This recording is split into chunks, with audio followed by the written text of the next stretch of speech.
Hello students, आप सबको मेरे क्लास में स्वागत है। आज मैं आप लोग को पढ़ाने जा रही हूँ 8वीं कक्षा के ज्ञान सागर पुस्तक से पाठ 2 असल धन, जिसके लेखक है अबराद मोहसिन एवं कामरान मोहसिन। ये असल धन नामक पाठ में दारा नामक चरवाहे के परिश्रमी स्वभाव और बुद्धिमत्ता का वर्णन है, जो अपने बुद्धि के बल पर ईरान के शाही दरबार में स्थान बना लेता है और एक प्रांत का गवर्नर बन जाता है, परंतु अपने ईमानदारी नहीं छोड़ता है। तो आइए ये असल धन चैप्टर पढ़ते हैं। बहुत दिनों की बात है, ईरान के किसी गांव में एक चरवाहा रहता था। बहुत दिन पहले ईरान के गांव में चरवाहा रहता था। चरवाहा हमें किसे कहेंगे? जो भेड़ बकरियों को चराने जाता है। वो बड़ा ही गरीब था। बस दिन में 2 समय रूखी सूखी रोटी मिल जाती थी। वो बहुत गरीब था। खाने के लिए कुछ नहीं था, रहने के लिए घर भी नहीं था, पहनने के लिए कपड़ा भी नहीं था। दिन में 2 समय रूखी सूखी रोटी मिल जाती थी। पहनने के लिए भेड़ की ऊन से बने फटे पुराने कपड़े थे और रहने के लिए एक छोटी सी झोपड़ी थी, जिसकी आधी छत गिर चुकी थी। उसके पास पहनने के लिए कपड़े नहीं थे और एक छोटी सी झोपड़ी थी, जो भी आधी छत गिर चुकी थी। गरीब होते हुए भी गांव वाले उसका बड़ा सम्मान करते थे। इसका कारण उसके अनेक गुण थे। गरीब होते हुए भी गांव वाले उसका सम्मान करते थे, क्योंकि उसके पास बहुत सारे गुण थे। वो बड़ा ही बुद्धिमान था। गांव वाले अपने कठिन और जटिल समस्याएं लेकर उसके पास आते और वो उन्हें बड़े बुद्धिमानी से सुलझा देता था। गांव वाले उसके पास जब आते थे कुछ सुझाव लेके, फिर वो अपने बुद्धिमानी से उसको सुलझा देता था। गांव में सब झगड़े का निपटारा वही करता था। गांव में जो झगड़ा होता था उसका निपटारा ये चरवाहा करता था। धीरे धीरे उसकी बुद्धिमानी की धूम दूर दूर तक पहुंच गई। धीरे धीरे उसकी बुद्धिमानी धूम दूर दूर तक पहुंच गई। यानी बहुत लोग जान लिए कि ये चरवाहा बहुत बुद्धिमान है।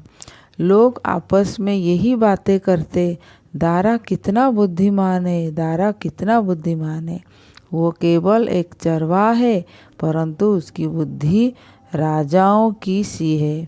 यानी लोग बोलते थे वो एक चरवाहा है, परंतु उसका बुद्धि मानना पड़ेगा, बहुत बुद्धिमान है, जैसे राजा की तरह। संसार का कोई ऐसा प्रश्न नहीं जिसका उत्तर उसके पास ना हो। संसार का कोई भी प्रश्न नहीं, ऐसा कोई भी प्रश्न नहीं जिसका उत्तर चरवाहा के पास ना हो। फिर आगे पढ़ते हैं। ऐसी कोई समस्या नहीं जिसे वो सुलझा ना सके। ईरान में ऐसी सूझबूझ रखने वाला दूसरा और कोई नहीं है। ईरान में ऐसे सूझबूझ रखने वाला दूसरा आदमी कोई नहीं था। उसकी बुद्धिमानी की चर्चा ईरान के शाह के कानों तक भी जा पहुंची। ईरान के शाह यानी राजा के कानों तक पहुंच गई। उन दिनों शाह के सामने कुछ ऐसी समस्याएं थी जिन्होंने उसे परेशान कर रखा था। राजा भी बहुत परेशान था। कुछ उसका परेशानी थी जो उसके परेशान का कारण था। उसने एक दूत को भेजकर अपनी समस्या बताई और दारा से सुझाव मांगा कि वो क्या करे। उसने एक दूत भेजा, चरवाहा के पास दूत भेजा और उसके समस्या को बताया। दारा से सुझाव मांगा कि वो क्या करे। दारा ने तुरंत ही समस्या को सुलझा दिया। दारा ने तुरंत ही समस्या को सुलझा दिया और वो भी ऐसी समझदारी से कि शाह दंग रह गया। दारा ने ऐसे समझदारी से काम किया कि दारा दंग रह गया। उसने मन में कहा, ये दारा कोई साधारण चरवाहा नहीं, ये दारा कोई साधारण चरवाहा नहीं। ऐसी सूझबूझ रखने वाले का उचित स्थान भेड़ों के साथ जंगल में नहीं, महल में राज सिंहासन के पास रहना चाहिए। यानी राजा ने बोला, ये एक साधारण चरवाहा नहीं, ये इसी सूझबूझ रखने वाले का उचित स्थान भेड़ों के पास जंगल में नहीं, महल में राज सिंहासन के पास होना चाहिए। उसने अपना दूत भेजकर दारा को अपने दरबार में बुलाया। दारा ने झुककर उसे सलाम किया। दारा जब महल में आया, राजा को दूत झुककर सलाम किया।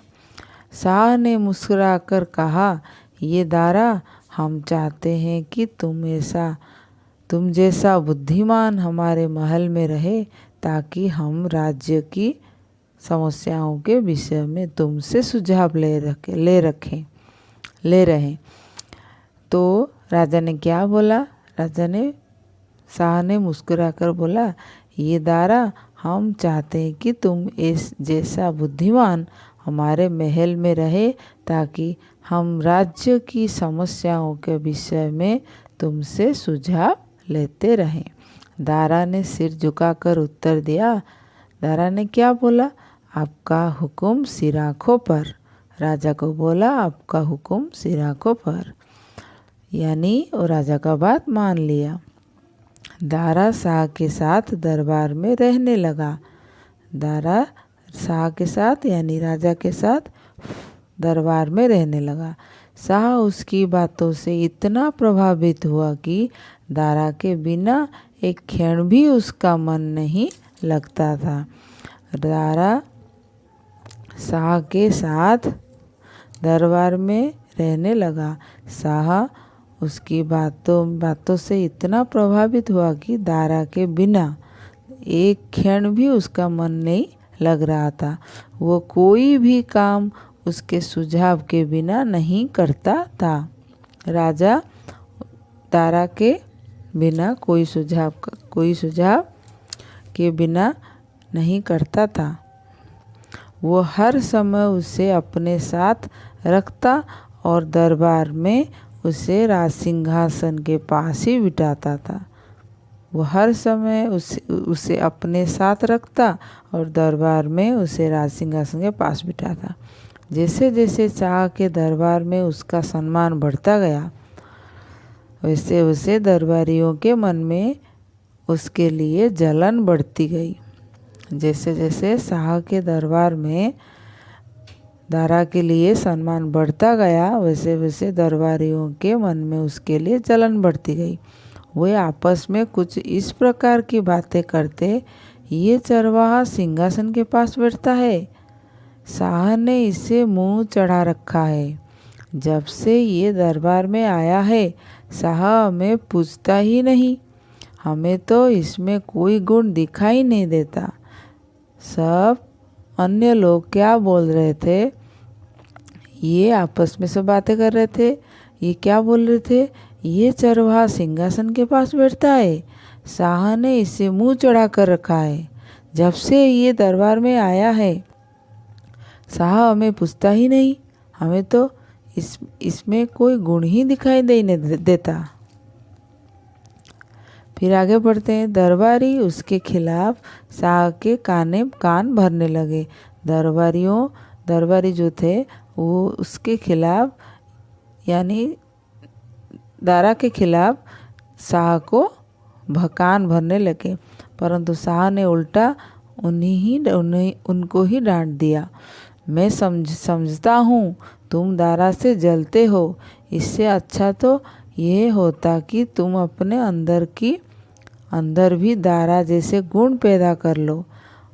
अपने को अच्छा बनाना कठिन काम है, अच्छे लोगों में कीड़ा निकलना सबसे सरल काम है।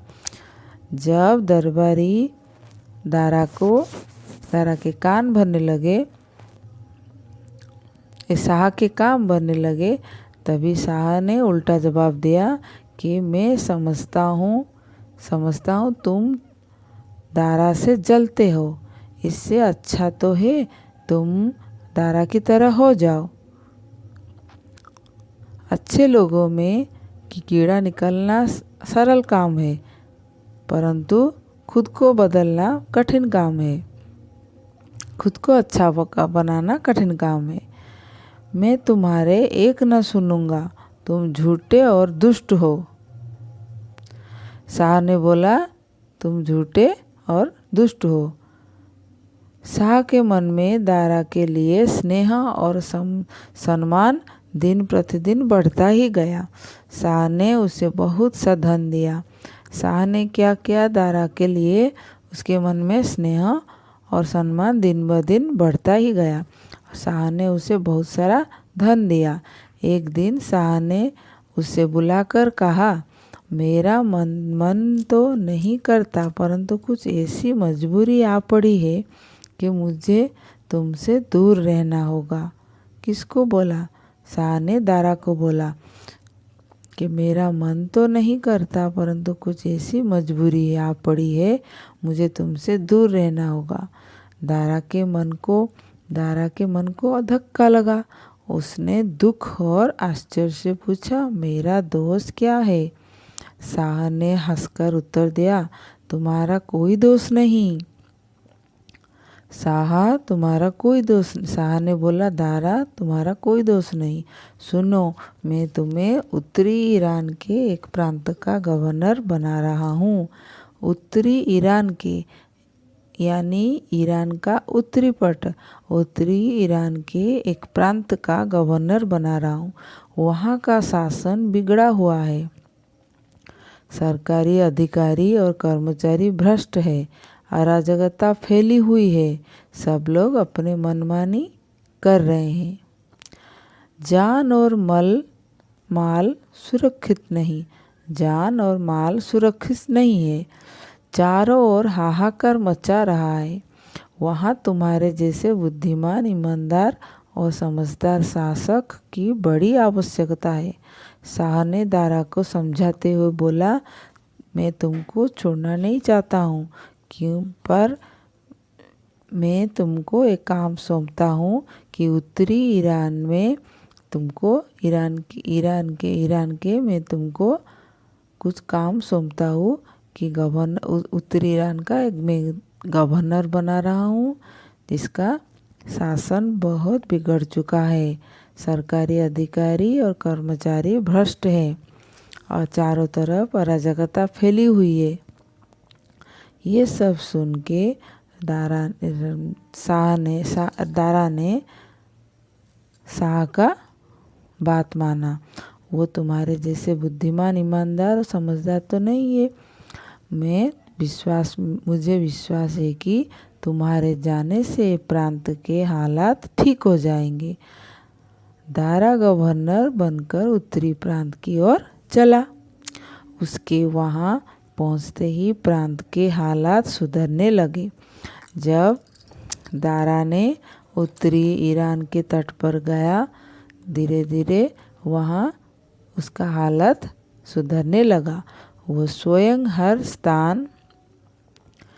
हर स्थान पर जाता और लोगों से पूछता कि उन्हें क्या दुख है। वो नगर नगर जाकर दरबार लगाता और दोषियों को समझाए देकर लोगों का न्याय दिलाता। लोगों को न्याय दिलाया, उनका दुख कष्ट समझा। फिर प्रांत में शांति धीरे धीरे फैल गई। लोग नए गवर्नर के गुण गाने लगे, यानी दारा का गुण गाने लगे। शाह के कानों तक सारी बात पहुंच रही थी। वो उन्हें सुन सुनकर फूला न समाता। वो धीरे धीरे खुश हो गया, बहुत खुश हो गया। दरबारियों की जलन और भी बढ़ती गई और वे शाह के कान भरने के लिए नए नए उपाय सोचने लगे। राजा के कान भरने के लिए नए नए उपाय सोचने लगे। दारा प्रांत के उनके स्थानों का दौरा घोड़े पर सवार होकर करता था। दारा प्रांत के अनेक स्थानों का दौरा घोड़े पर सवार होकर करता था। दौरे पर जाते समय उसके साथ ही एक और घोड़ा भी था। जब वो दौरे पर जाता था, उसके साथ एक और घोड़ा था जिसकी पीठ पर एक बड़ा सा बक्सा रहता था। बक्से के बिना दारा कभी नगर से नहीं निकलता था, यानी दारा जहाँ भी जाता था एक बड़ा सा बक्सा लेके जाता था। दरबारियों को ये अवसर मिल गया। उन्होंने शाह से कहा, यानी राजा से कहा, आप दारा को ईमानदार समझते हैं, परंतु वो बेईमान है। शाह ने बिगड़कर कहा, तुम मुझसे जलते हो, इसलिए ऐसी बात करते हो। तुम मेरे कान नहीं भर सकते। राजा ने गुस्सा होकर बोला, तुम उसके ऊपर जलते हो, इसीलिए मेरे कान भरते हो। वे बोले, जो हम कह रहे हैं उसके सबूत भी दे सकते हैं। दरबारी बोले, जो हम कह रहे हैं उसके सबूत भी दे सकते हैं। उन्होंने कहा, क्या आप नहीं जानते कि दारा जहाँ भी जाता है अपने साथ एक बक्सा ले जाता है? हाँ, मैंने सुना था। हाँ, मैंने सुना है। उन्होंने पूछा, हुजूर, आपने कभी सोचा है कि उस बक्से में ऐसा क्या वस्तु है? शाह ने विचार में डूबकर कहा। राजा ने बहुत सोचकर कहा, मुझे भी विचार होता है कि आखिर उस बक्से में वो क्या रखता है। दरबारी बोला, उस बक्से में दारा उस धन को रखता है जिसे उसने अपनी बेईमानी से एकत्र किया है। वो प्रजा को लूटता है, वो ईमानदार नहीं, ढोंगी है। दरबारी राजा को बोले, उस बक्से में दारा अपने बेईमानी धन रखता है, यानी वो बेईमानी से जो एकत्र किया है वो प्रजा को लूट रहा है, वो ईमानदार नहीं, ढोंगी है। शाह बड़ी उलझन में पड़ गया। समझ में नहीं आता है कि क्या करे। अगर दारा बेईमानी था तो फिर संसार में कोई ईमानदार हो ही नहीं सकता था। वो बहुत दुखी था। उसने दूत को भेजकर दारा से दरबार में हाजिर होने को कहा। शाह ने दूत को भेजा, दारा को तुरंत दरबार में हाजिर होने के लिए कहा। दारा आश्चर्य में पड़ गया। इस प्रकार अचानक ही दरबार में हाजिर होने का आदेश उसे अजीब सा लगा, परंतु वो तुरंत ही राजधानी की ओर चल पड़ा और शाह के सामने आकर झुक गया। उसके साथ उसका वो बक्सा भी था। उसका जो बक्सा भी था, बड़ा वाला बक्सा भी था। दरबारियों से खचाखच भरा हुआ था। बहुत सारे दरबारी थे। उसकी निगाहें उस बक्से पर गड़ी हुई थी और दरबारी एक दूसरे को इशारे करते मुस्कुरा रहे थे। दारा ने अदब से कहा, हे ईरान के शाह, मैं हाजिर हूँ, मेरे लिए क्या हुक्म है? दारा ने शाह को बोला, ये ईरान के शाह, मैं हाजिर हूँ, मेरे लिए क्या हुक्म है? शाह बोला, दारा, हमने तुझ पर भरोसा किया, मैंने तुझ पर भरोसा किया, तुझे सम्मान दिया और गवर्नर बनाया, परंतु तूने हमें निराश किया। शाह बोल रहा है कि हमने तुझे विश्वास किया, तुझे सम्मान दिया और गवर्नर बनाया, परंतु तुमने मुझे निराश किया। फिर क्या हो रहा है? वो कैसे हुजूर, हम कैसे आपको निराश किए? दारा ने आश्चर्य से पूछा। शाह क्रोध से चिल्लाया, क्या ये सच नहीं कि तूने बेईमानी से धन एकत्र किया है? क्या ये सच नहीं कि तुमने बेईमानी से धन इकट्ठा किया है? क्या हमारा दिया हुआ धन तेरे लिए काफ़ी नहीं था जो तू बेईमानी पर उतर आया? फिर ये झूठ है। दारा ने नरम से उत्तर दिया। दारा बोल रहा है, ये झूठ है, ये मेरे पास ईमानदारी के सिवा और कुछ ही नहीं है, मेरे पास ईमानदारी के सिवा और कुछ भी नहीं। शाह ने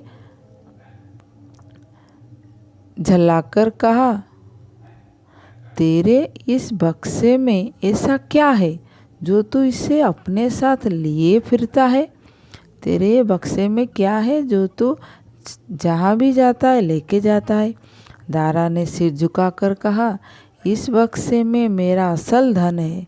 दारा क्या बोला? इस बक्से में मेरा असल धन है।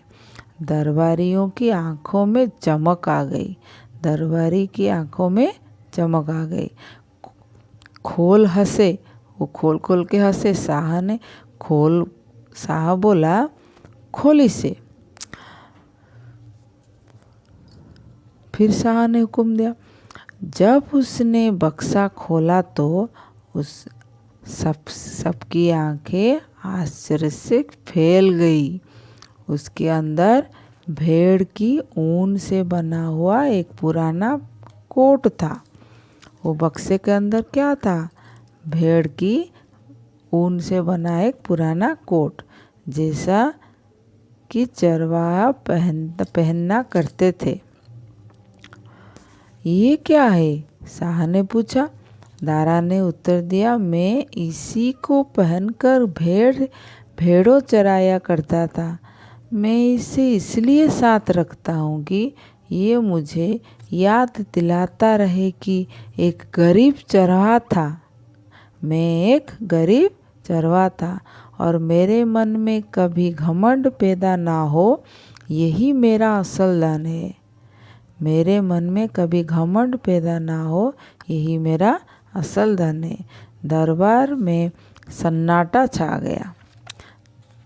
चारों तरफ सन्नाटा छा गया। दरबारियों के सिर शर्म से झुक गए। शाह बोला, धन्य है ये देश जिसने दारा जैसे महान इंसान को जन्म दिया। तो बच्चों, हमें चैप्टर से क्या सीख मिलती है?